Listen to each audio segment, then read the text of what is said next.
Dito pa lang sa simula ng laro mga idol, nagpakita na si Draymond ng top tier na depensa. Sa pag-help pa lang kay Jalen Green ay pinapakita niya na talaga ang halaga niya sa depensa.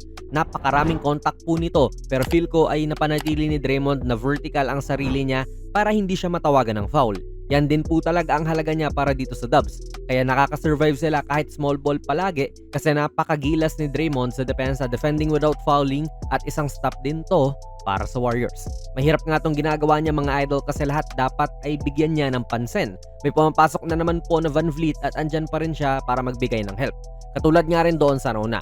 Ang nangyari nga lang din ay lumuluwag ang depensa doon sa iniiwan niyang tao at doon exactly pinasa ni Van Vliet yun. Pero since top tier nga dumepensa itong si Green, kahit palugi sa size to ay nakaka-recover at nakaka-challenge pa rin siya ng maayos.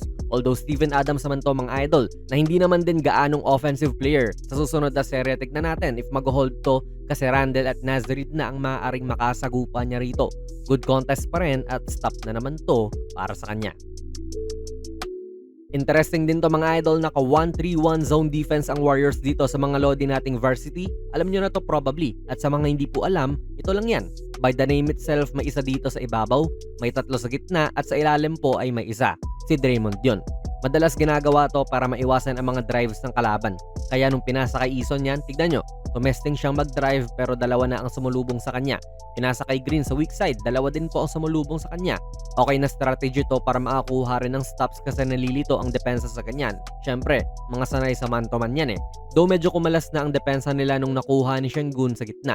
Pero heto pumuli si Draymond para umalalay sa ilalim.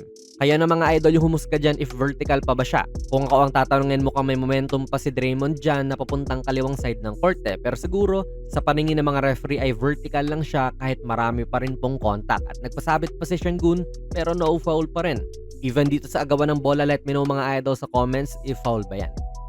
Mostly nga rin po ang napag-usapan pa lang natin so far ay yung ability ni Draymond to help eh. Hindi pa yung individual D niya. Kita pa rin natin yung pag-help niya dito. Na pinapakita niya sa nagdadrive ang kanyang sarili para syempre maengganyo to na ipasa ang bola sa mismong tinatao niya. At aware enough din siya sa ganun kaya handa siyang saluhin din yung tao niya sa pag-recover. Wala pong block si Draymond dito pero kitang-kita ang depensa talaga niya. Kahit walang stats, importante po ito sa team. Kaya ganyan na naman po siya at pinapamukha niyang mag-help siya.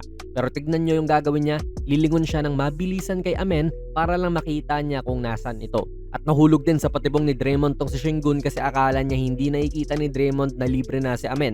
Kaya matik dun niya pinasa, intercepted ang bola at more on sa defensive IQ na rin to ni Draymond mga idol. Yan ang halaga niya para sa GSW. Ito naman po ay individual D na. Again, kaya rin po nakaka-survive si Draymond sa mga small ball nila kasi may ability rin si Draymond na sumabay sa mga guards. Kasi basically, ang height din naman ni Draymond ay pang shooting guard lang eh. 6'6 po ang height niya, si Kobe, 6'6 din po yun. Ang espesyal lang sa kanya ay mapa-bigman, mapa-guard, epektibo siya dumepensa. Dito nga na depensahan na naman niya ng maayos si Jalen Green. Kaya mahalaga din po yan na yung mga mahuhusay na guards tulad ni Van Vliet ay napapatigil ng starting big mo. Kasi kung iba ito, malamang kinukuha na nila ang mismatch sabay inaatake ang big. Pero not Draymond kasi nga napaka-versatile niya sa parte na ito. Batiin na rin natin syempre yung napakagandang depensa ni Steph kontra sa big man din ng kalaban. Luging-lugi na talaga siya dito at parang buong game hinahunt siya ng Houston. Do kita nyo yung palag din sa kanyang parte at nabiyayaan na naman ang Warriors ng isang stop. Di naman din kasi napapakita sa mga highlights yung ganito kasi more on sa mga shoot yon. Pero kaya rin nanalo ang Warriors sa laro na ito kasi solid silang dumepensa talaga. Individual defense lang to ni Draymond kontra naman sa star big man ng Houston pero kinakaya pa rin niya. Na-hold po ni Draymond tong si Alpi sa 40% shooting this game kapag siya ang tumatao. Mahusay talaga si Draymond mga idol at kitang-kita ang top tier defense niya. Nag-help muli siya rito at tignan nyo yung kanyang kamay. Alam na alam niya kung saan posibleng ipasa yon ng kalaban kaya nakagawa na siya ng stop dito sa drive. Tapos dahil heads up player nga din talaga ito, na-strip pa niya yung bola doon sa big man. Galing din talaga mga idol. Kaya bukod sa pag-iinit po ni Buddy Hield sa laro na ito, yung depensa po ni Draymond ang naging malaking tulong talaga para makaangat ang Warriors sa do or die game na ito. Kitang-kita ang versatility niya at yung pagiging top tier defender niya sa laro na ito. Kaya panigurado ay first team all defense na naman tong si Draymond. Finalist na nga yan para sa defensive player of the year ngayong season Kaya munting appreciation lang din to sa ginagawa niya sa court.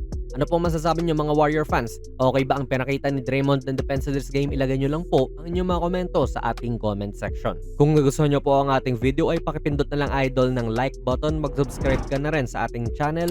And ako nga pala si Jonas PB and as always, hanggang sa muli.